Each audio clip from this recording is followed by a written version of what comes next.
Bonjour, notre intervention aujourd'hui intitulée Résistance philosophique et existence humaine.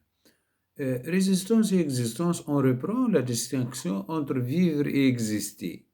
Certes, pour être existant, il faut nécessairement être vivant, mais il demeure un abîme entre vivre et exister. L'homme, comme être parlant, s'inscrit dans le langage et la parole, dans une culture déjà là qui, par certains aspects, le détermine et lui impose une conception du monde, mais en même temps, lui donne les outils pour construire sa propre représentation du monde, ses valeurs et son sens. Ainsi, l'être humain est ce vivant particulier qui peut donner valeur de sens à sa vie et du même coup la transformer en existence.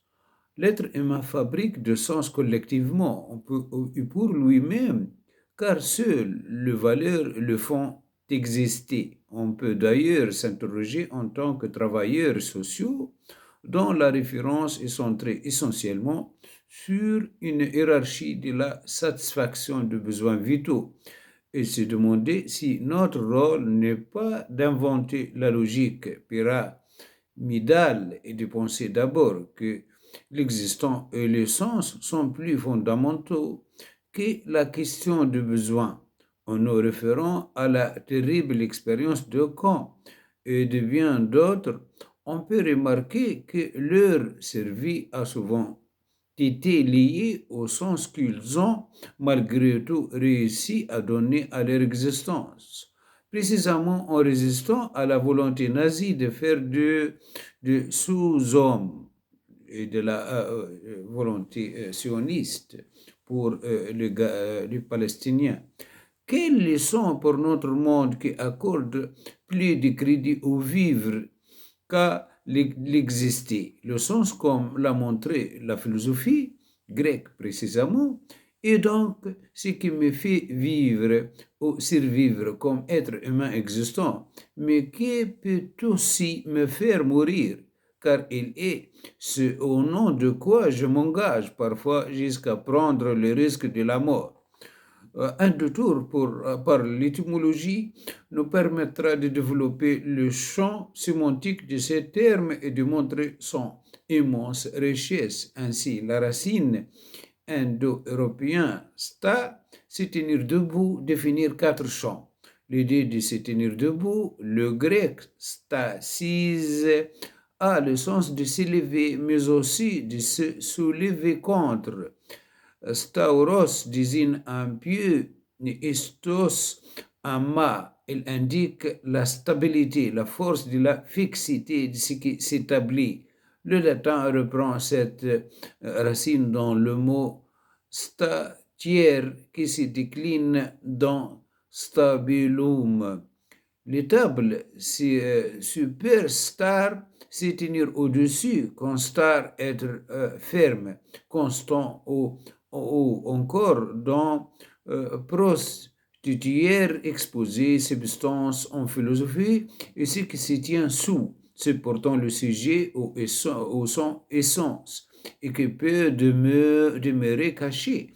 Ainsi, la résistance est ce que me ferait tenir debout comme existant, comme un mât dressé ou comme un pieu. Dresser, c'est aussi se placer devant, arrêter, faire obstacle, ce qui tient debout pour faire barrage. L'obstétrique est l'art de la sage-femme qui se tient debout devant l'accoucher pour l'accueil du bébé. Justitia, la justice, ce qui tient par le droit, à fonction de se dresser parfois, de faire obstacle au pulsionnel qui habite chaque être humain.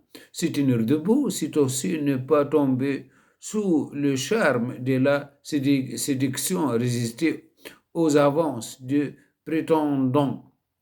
L'idée d'une chaîne qui tient ensemble, ce mot en grec est la chaîne de tisserand, fit des chaînes verticaux de tapisserie de haute lisse ou horizontaux de tapisserie de basse lisse. Il tiennait tous les tissus.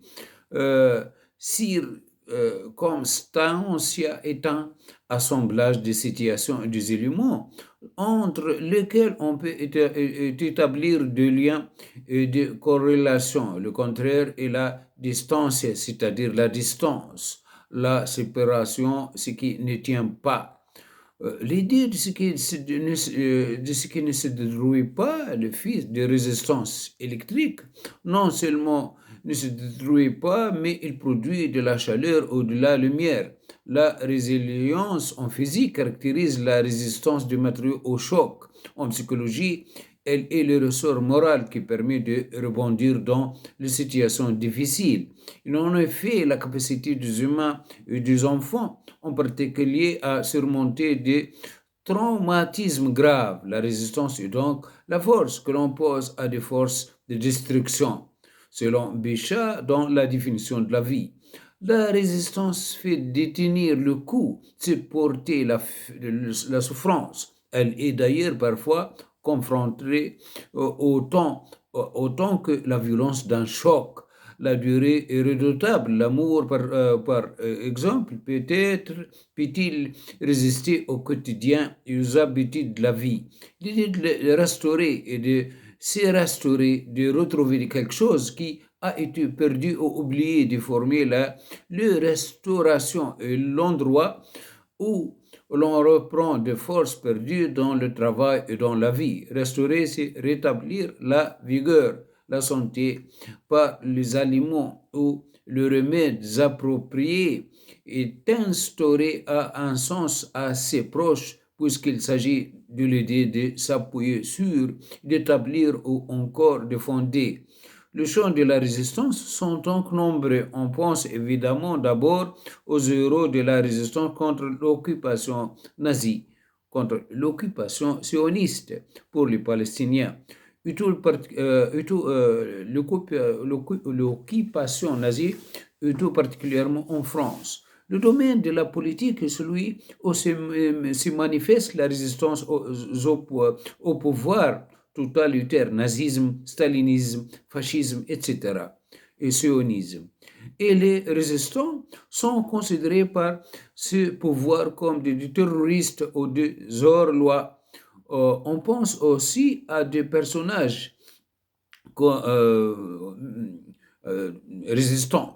Mais sans aller jusqu'à ces extrêmes, la résistance aux pouvoirs établis se situe essentiellement dans la nécessité de prendre la parole, souvent étoffée, silence battu, exploité, martyrisé, silence des usagers dans les institutions de personnages âgés, de malades, etc. Autant de gens qui, comme le dit Jacques Rancière, font du bruit mais ne parlent pas.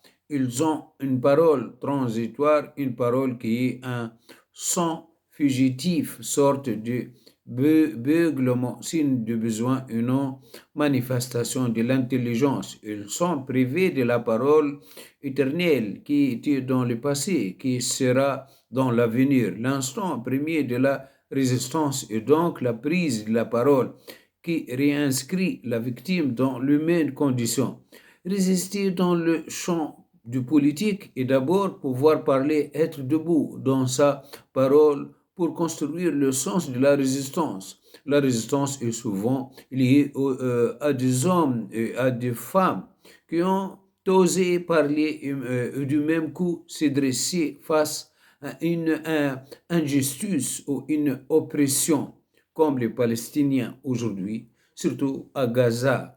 Mais le politique n'est évidemment pas le seul espace de résistance. On peut considérer que le champ de Noirs, esclaves aux Amériques, était aussi une manière de se mettre debout face à l'horrible asservissement que la danse de la sardane décrit comme transgressive est aussi manifestation de résistance face aux normes sociales.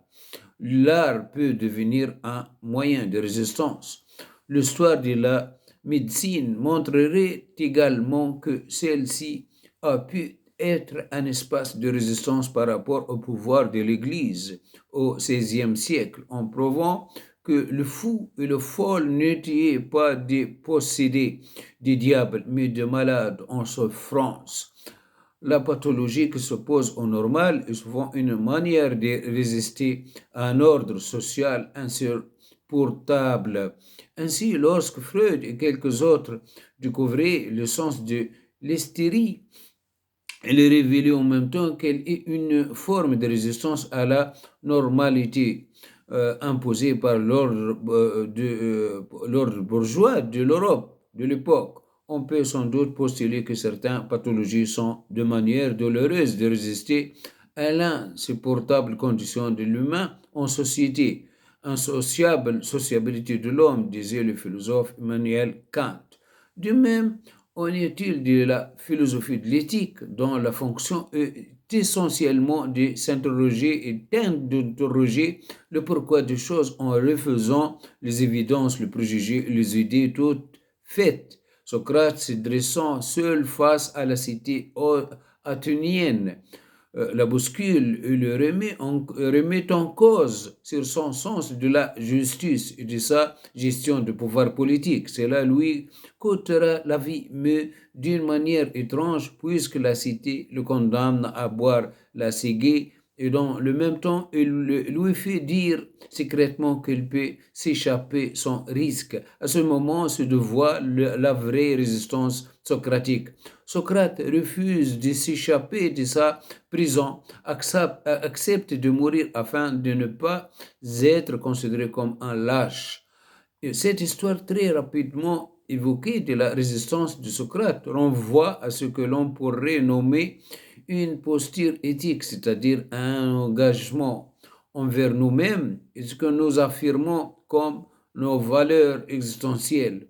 Nous sommes sans doute toujours guettés par la facilité, le fausse s'excuse, nos lâchetés, nos peurs de changement, car il n'y a pas de résistance sans courage et sans risque, donc sans éthique. La résistance représente toujours une mise en danger de soi d'abord et parfois aussi de l'autre.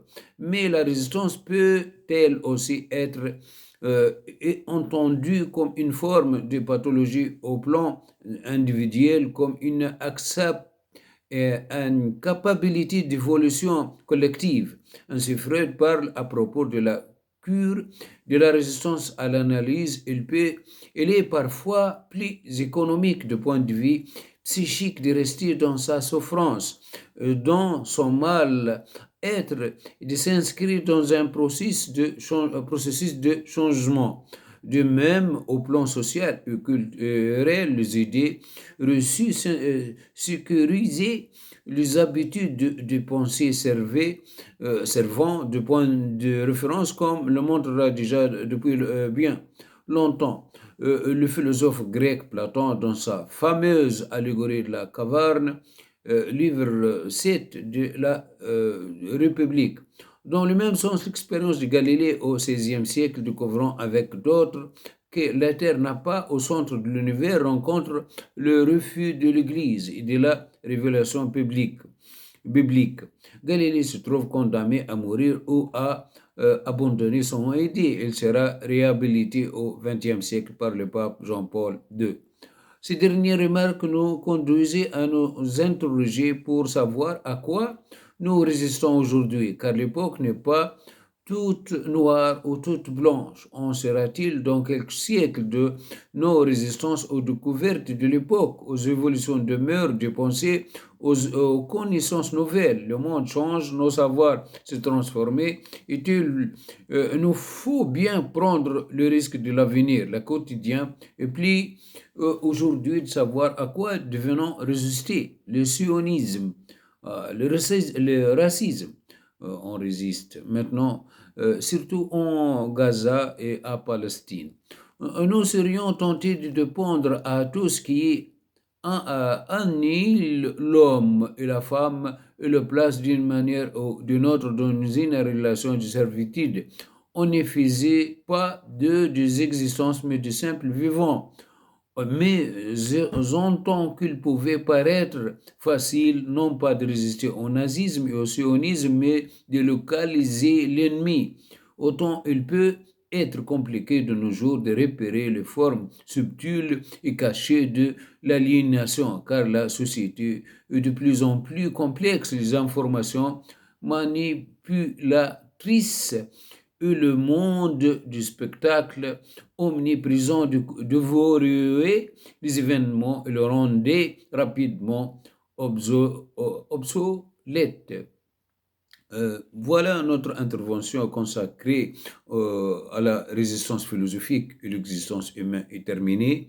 Merci bien de votre attention. Au revoir.